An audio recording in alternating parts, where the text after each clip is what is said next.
Sa usa ka hilom ug malinawon nga lugar sa daplin sa dagat dito sa California, naay usa ka babae nga ginganlan og Jade. Si Jade nagtrabaho siya as interior designer. Ug iyang mga clients mga adunahan jud. Kani si Jade nagpuyo ni siya sa iyang stepfather nga ginganlag Merman. Si Merman usa ni siya ka expert sa mga paru-paro, butterflies ba. Ug base sa mga silingan, ang mga silingan makaingon jud nga kaning tawhana si Merman brighton jud ni siya. 60 na kapin si Merman og doon na siya sakit o ginamintain nga tambal. Ug ang taghatag siya tambal si Jade. Si Jade kay naa sa around 30 years old. Pero sa kanindot sa lugar ug sa ilang pamuyo, dunay dili maayong mahitabo ani nilang duha. January 1, 2021. So New Year na hitabo ni. Doon na receive nga tawag ang pulis gikan sa usa ka caller bahin sa makasuspetya kaayo nga kamatayon. Ug ang report sa caller is dunaday usa ka tawo nga wa nay kinabuhi sa usa ka balay. Ug mauman ang mga pulis dili-dali dayon adto sa address sa balay nga gihatag sa caller. Pagsulod sa pulis sa balay, tuadto si Jade. Nya wala man makit-an ang tawo nga wa nay kinabuhi nga gisulti dito sa caller. Gihalughog na nila kada kwarto, kusina, ilaw sa lamisa, wala jud. Pero paglingi sa pulis dito sa gawas, doon na siya napansin. Daghan kay basura. So ito giadto nila. Ug upon checking, doon na jud dito'y tao nga anay kinabuhi. Ug kadto mo ang stepfather ni Jade, si Merman. Sa walay pagduha-duha gipangutana dayon si Jade sa mga pulis. Ug ang iyang tubag makapaisa jud og kilay nimo ug nako as we listen sa iyang explanation. Ang tubag ni Jade kay it seemed like accident ang panghitabo, wala gituyo. Ingon siya nga tungod sa katigulangan sa iyang stepfather, mao kini nawadan og kinabuhi. So gihatagan ra daw niya og tambal ang iyang stepfather like she does kada adlaw kay siya bay taghatag. Pero tungod lagi daw kay tiguwang nga si Merman, mao didto ra pud kutob ang iyang kinabuhi. Nya ingon siya nga didto na lang kuno niya gibutang ang remains daplin sa basura kay nahadlo kuno siya. Ug ang iyang plano is inigkabuntag ra daw niya i-report sa mga pulis ang mga nanghitabo. Pero dunay usa ka piece of evidence nga makahatag og kasulbaran aning tanan. Ug mao to ang text message. So mo flashback usa ta before sinahitabo aning ka point of time. Mo flashback usa tag mga pila ka adlaw. So usa ka adlaw ni adto before pa ni nahitabo, while nang limpyo si Jade sa kwarto sa iyang stepfather. So meaning to say, iyang stepfather at this time buhi pa. Pero again, tigulang naman siya. So iyang health nag-fade na jud. Karon sa nagpadayon og panglimpyo si Jade, suddenly naabot siya sa computer table. Ug sa computer table, accidentally natandog ni Jade ang either mouse or ang keyboard. Ug kanining siga. Kaya ang computer di ay naka-sleep mode raman. Di ba kung naka-sleep mode ra matandog na nimo kung siga biya na. Ug didto si Jade na ay nadiskubrihan. Ug ang nadiskubrihan niya is makapanglimbaw jud og balahibo. Kay kani maudi ay ang mga pribadong litrato ni Jade. So siya pagka-discovery niya, nag-abot ang kalagot o kalibog niya o nganong nabuhat to sa iyang stepfather. O didto sad nasabtan po niya nga gisekreto ra jud dai siya guhag litrato. Gikan pa sa una pagagamay niya hangtod ning dako na. Ug ang uban pa is nakuhaan siya samtang natulog. Og dinhi dunay giplano gibuhat si Jade. Hindi jud maayo. So si Jade, after niya na-discover ang mga pribadong photos niya, giplanuhan niya ang iyang buhaton sa iyang stepfather.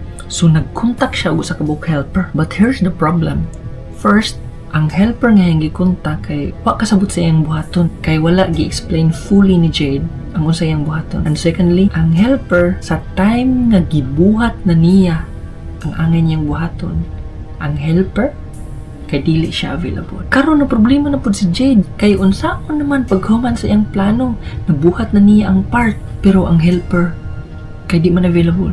Mauto nga si Jade ning text ug usa na pud ka person. Ug kani nga person mao ang ex-boyfriend ni Jade. Same thing, gitawagan niya ang kaning iyang ex gipaadto sa balay pero wa pa niya gi-explain ang tanan. Ug tinuod man ang ex ning adto sa balay. Pag abot sa ex sa lugar ni Jade, didto pa gi-explain ang mga panghitabo. Ug didto pud gi-explain ni Jade kung unsa nga klase nga tabang ang iyang buhaton. Ug mauni ang mga panghitabo nga gi-explain ni Jade didto sa iyang ex. So iyang gisulti sa iyang ex nga na-overdose ang iyang stepfather. Maoy hinungdan nga nakutlo ang kinabuhi ani. Karon ang gusto di ay niya nga tabang is ang lawas di ay sa ihang stepfather is iyang ipa-move into a different location. Meaning ipagawa sa balay or isa kay sa sakyanan.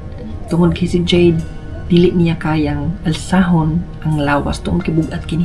Karon another problem arises. Og kani nga mao ang ex, wala ming sugot. Og ang gibuhat no sa ex, ning balik siya sa iyang sakyanan, ning layo. Og taod-taod, ning tawag siya sa pulis. Og dinhi na na-connect sa mga pulis ang mga ebidensya. New Year's Eve, December 31, 2020. Meaning ngit-ngit na. Gitagalog tambal ni Jade ang iya stepfather like she always does. Pero this time, ang dosage kay iya gidaghan pagmaayo. Tungod ani, ang tigulang ng taon nga stepfather, ning tumar na lang, karon ning piyong ang mata. Og abi ni Jade nga magtinhing panahon na is makutlo na ang kinabuhi ni Merriman, yang stepfather. Pero hinahinay mang nakamata si Merriman. So hinahinay po siyang gisukol para sa iyang kinabuhi. Nya nakabantay si Jade samtang naghinahinay og balik ang panabot pud sa iyang stepfather. Gihatagan pa jud og daghang dosage nga tambal si Merman. Ginapugos in town ang tigulang. Og tungod kay weak na siya daan, nya gidugangan pa o ni hinungdan nga tinuod man makutlo na gyud ang kinabuhi sa iyang stepfather. Ug sa dinhi nga part, as we've known, nga kaning si Jade ning tawag siya helper, ug ang helper wala ming tunga. So mao tong lain nga person ang iyang gitawagan og mao ni ang iyang ex. Ning text siya mao tong ang ex pag adto niya sa balay, wala pa siya kay bawo sa iyang buhaton. Ug at this time naglibog pud in taon ang ex sa mga gipangsulti ni Jade. Pero at this time pud kaning iyang ex nakita ni niya ang stepfather. Ug abi niya nga ang stepfather didto sa couch naglingkod ra or natulog. Pero at this very moment di ay ang kantong stepfather wala na kinabuhi.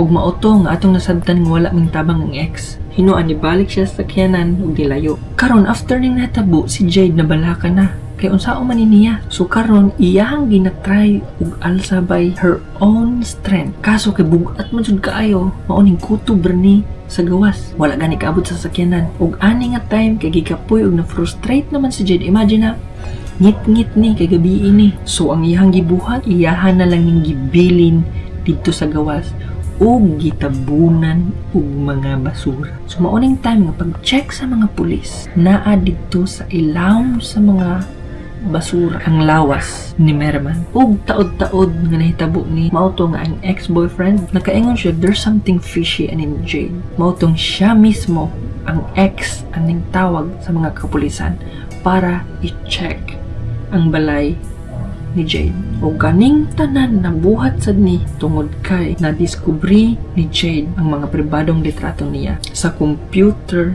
sa iyahang stepfather. Karon si Jade isintensyahan siya og 25 years to life imprisonment. Well, that's it for today. Kung ganahan pa ka nga maminaw og mga inganing klase nga mga true stories, like, share, and subscribe.